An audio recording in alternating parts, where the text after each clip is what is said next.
Greetings, my dear friends. This is SoulWeaver. Today I want to talk about something that is always with us, but that we rarely notice. Something that precedes sound and follows it. Something that fills the pauses between words, about silence. Most of us imagine the Big Bang as a roar, as an explosion of a supernova only billions of times louder, as a sound that would burst our eardrums if we could hear it. But what if it was actually silent? What if the great silence preceded everything? What if from absolute silence the first vibration was born, and from vibration, matter? In Hinduism, there is the concept of Nada Brahman, God as sound, the universe as vibration. Om is not just a mantra. Om is the primordial sound, the vibration from which everything came into existence. But before sound appeared, there was silence. Absolute, infinite, not empty, filled with potential. Maybe silence is not the absence of sound. Silence is the sound we cannot hear, because our ears are tuned only to a specific range, like a radio that picks up only one frequency. Everything else is noise, or silence. But silence is not empty. It is filled with hidden vibrations, with inaudible harmonies, with the dance of particles we cannot detect because our perception is too coarse. In Buddhism, there is the concept of shunyata, emptiness. But it is not nothing. It is fullness without form. It is the silence in which all sounds are hidden. In Zen Buddhism, there is the practice of listening to silence. Monks sit in complete silence and listen, not to the sounds around them, but to the silence between sounds. They say that in this silence, one can hear the voice of enlightenment. In Taoism, silence is the path to the Tao. The great sound is scarcely heard, said Lao Tzu. True music does not make noise. It is quiet. It does not shout. It waits for us to learn to hear. In Sufism, silence is the state in which the soul hears God. Rumi wrote, "Silence is the language of God. Everything else is a poor translation." In Christianity, there is the tradition of hesychasm, silent prayer. Monks repeat the Jesus prayer in the silence of the heart, not in words, not in voice, but in the silence where words dissolve. Silence is not absence, it is presence, the presence of something beyond words. Man is not infinite reality. Our senses are limited. Our hearing is only a small part of what resonates around us. Our vision is only a narrow band of the electromagnetic spectrum. We live in a world that is far larger than we can perceive, but we can guess, suppose, feel. And sometimes, in rare moments, when we listen to music, when we look at the stars, when we close our eyes and just breathe, we touch that silence. We hear what we cannot hear. We feel what we cannot measure. Our heart beats in a certain rhythm, 60 to 100 beats per minute. This rhythm changes.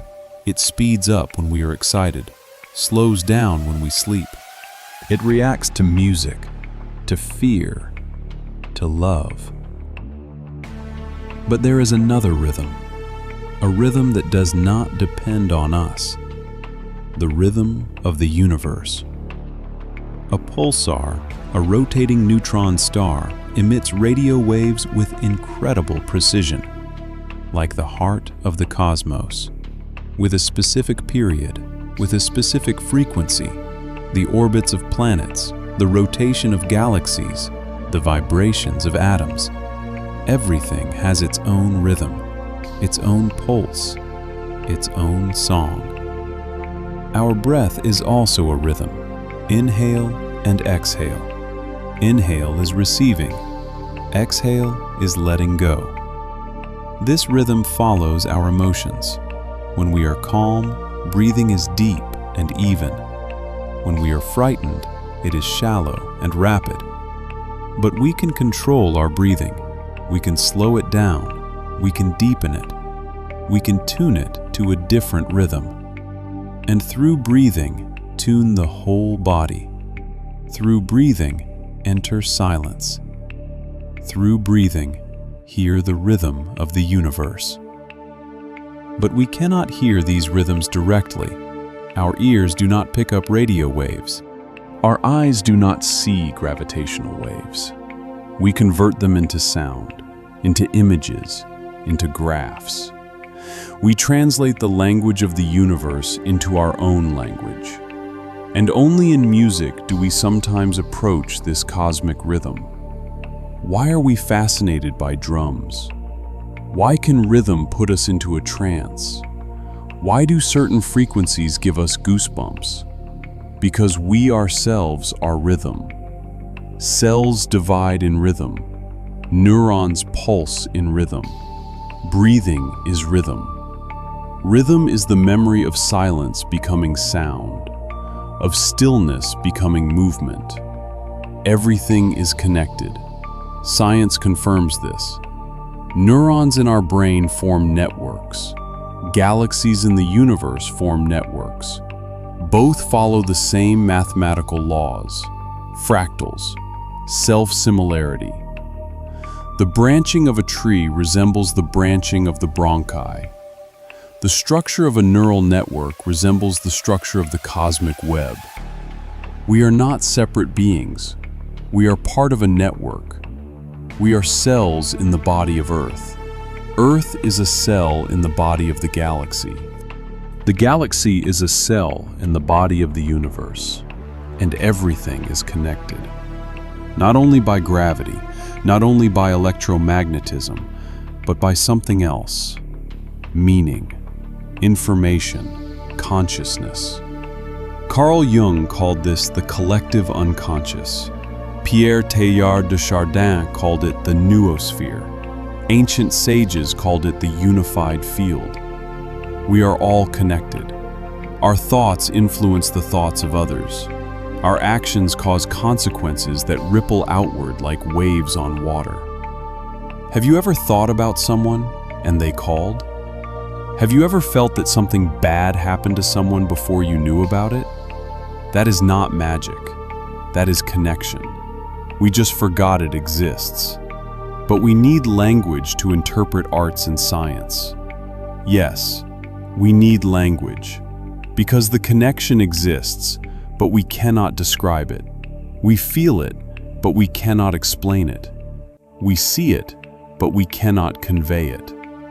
Language is a bridge between me and you, between science and art, between the rhythm of the heart and the rhythm of the universe. Language is not only words, it is structure. It is a way of organizing reality. When we name something, we make it real. When we describe something, we create it in consciousness. Language shapes our perception. We see what we can name. We hear what we have words for. And what we have no words for, we do not notice. That is silence. Not the absence of sound, but the absence of language. Silence is what we cannot translate, what escapes words. But that is where truth lies. Science and arts, two ways of knowing the world, two languages, two systems of translation. Science translates the world into the language of numbers, formulas, data. It says, here is how much, here is how, here is why. Art translates the world into the language of images, sounds, feelings. It says, here is how this feels, here is what this means, here is the beauty of it. Science without art is dry. It describes the structure, but not the soul. Art without science is blind. It feels, but does not understand. But together, they give a complete picture. Remember the golden ratio. the number 1.618. It appears in both mathematics and art, in the arrangement of sunflower seeds, and in the proportions of Notre Dame Cathedral, in the spiral of a nautilus shell, and in the paintings of Leonardo da Vinci. One law, two languages.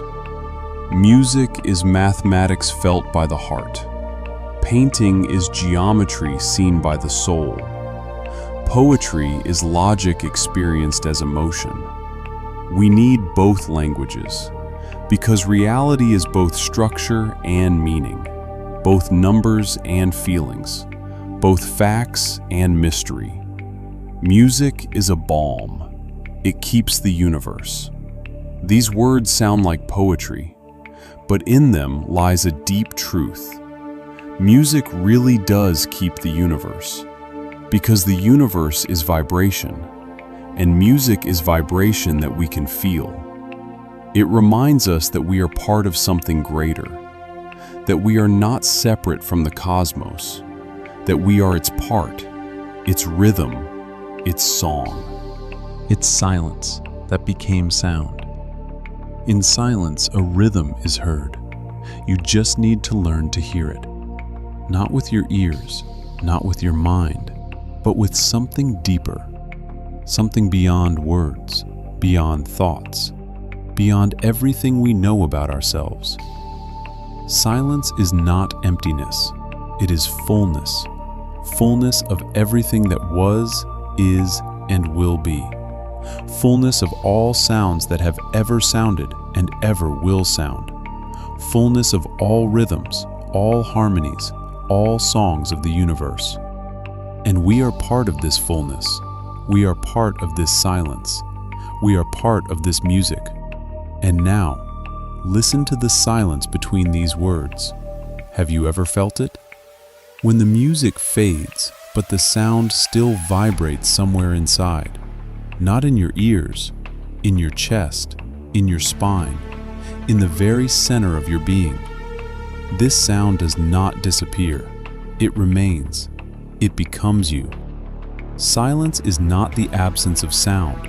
It is sound that waits, waits to be heard, waits to be understood, waits to become music. You are not just a listener. You are part of the music. You are a note in an infinite melody. You are a pause between notes. You are the silence in which sound is born. And when you understand this, you will hear what you have never heard before.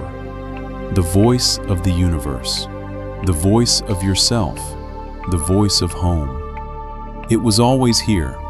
It was just waiting for you to learn to listen. This is SoulWeaver. If this resonated with you, subscribe. Stay. We are just beginning. Until next time, dream, question, and remember, no one really knows, but it's beautiful to think about.